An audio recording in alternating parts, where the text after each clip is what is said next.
جديد أصدقائي، ونتابع مراحل تعديل ظل الترحيل،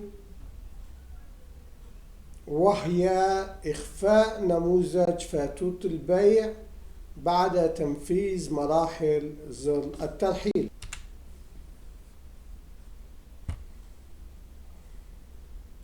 We meet again, my friends, and follow up with some stages of modifying the deportation button, which are: hide the sales invoice form after executing the stages of the posting button.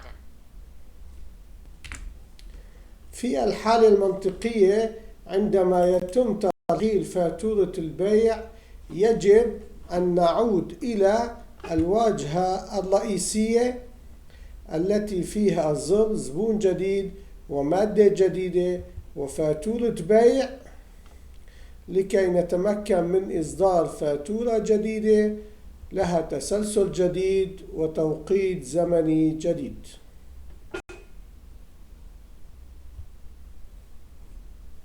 In the logical case, when the sales invoice is posted, we must return to the main interface that contains a new customer button, a new item, and a sales invoice so that we can issue a new invoice with a new sequence and a new time.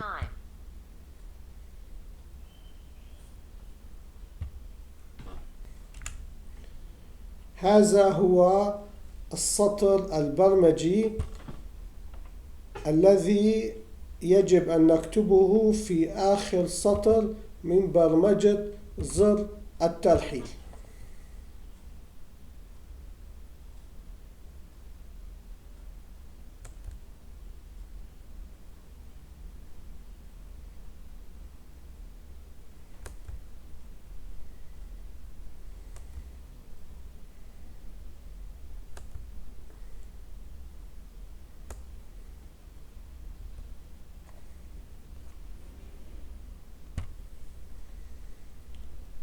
وهو إخفاء النموذج نفسه لكي يبقى النموذج الرئيسي هو الظاهر للمستخدم، يمكن من خلاله إعادة طلب فاتورة بيع جديدة.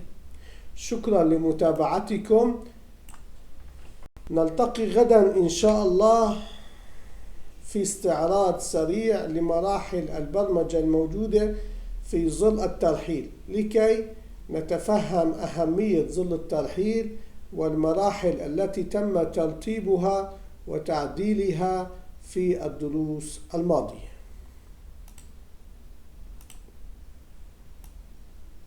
This is the line of code that we must write in the last line of programming the relay button, which is to hide the form itself so that the main form remains visible to the user and through which he can re-request a new bill of sale. Thank you for your follow-up. We will meet tomorrow, God willing, in a quick review of the programming stages in the button deportation in order to understand the importance of the deportation button and the stages that were arranged and modified in the past lessons.